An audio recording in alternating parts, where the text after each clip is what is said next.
হার্দিক পান্ডিয়া কি তবে রাস্তায় বসবেন? এত আটঘাট বেঁধেও কি বাঁচাতে পারবেন না তার সম্পত্তি?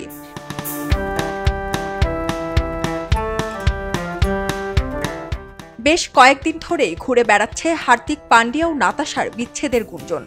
বিয়ের পর থেকে ইনস্টাগ্রামে নিজের নামের পাশে পাণ্ড্য পদবি ব্যবহার করছিলেন নাতাশা। সম্প্রতি তিনি সেই পদবি মুছে দিয়েছেন। তারপর থেকে জল্পনা আরও বাড়তে থাকে। শুধু তাই নয়, হার্দিকের সঙ্গে কিছু ছবিও ডিলিট করে দেন। এর মাঝেই নানান ধরনের ইঙ্গিতপূর্ণ পোস্ট করছেন নাতাশা। নাতাশা ইনস্টাগ্রামে একটি ছবিসহ স্টোরি শেয়ার করেছিলেন, যার ক্যাপশনে লেখা ছিল, কেউ একজন ভিখারি হতে যাচ্ছে। এর মাঝেই আলেকজান্ডার অ্যালেক্স ইলিচের সঙ্গে মুম্বাইয়ের রাস্তায় দেখা যায় নাতাশাকে। দুজনে এসেছিলেন কফি ডেটে। ফলে জল্পনার পারদ আরও বাড়তে থাকে।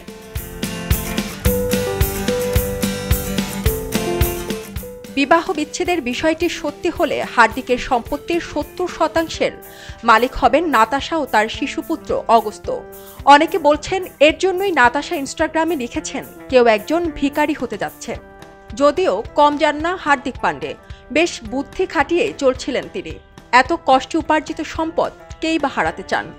তাই বেশ আটঘাট বেঁধে প্রস্তুত ছিলেন হার্দিক।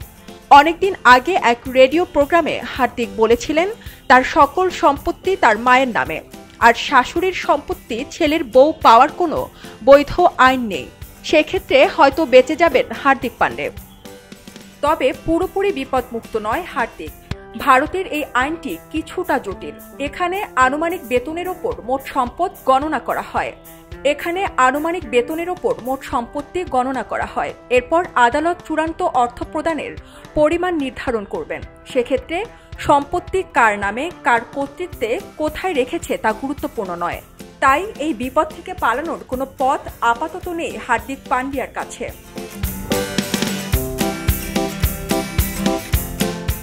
কিছুদিন আগে ঠিক এমনটাই ঘটতে যাচ্ছিল মরক্কোর ফুটবল তারকা হাকিমের সঙ্গে। ডিভোর্সের পর তার স্ত্রী সম্পত্তির অর্ধেক দাবি করেছিলেন। পরে আদালতের মাধ্যমে তার স্ত্রীকে জানানো হয়, হাকিমের সকল সম্পত্তি তার মায়ের নামে। ফলে বেঁচে গিয়েছিলেন হাকিমি। তবে ভারতের আইন কিছুটা ভিন্ন হওয়ায় হার্দিক পান্ডিয়া হয়তো ফেঁসে যেতে পারেন।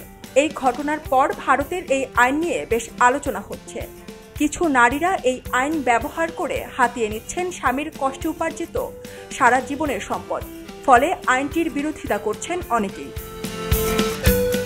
সারা জেরিন, খবরের কাগজ, স্পোর্টস।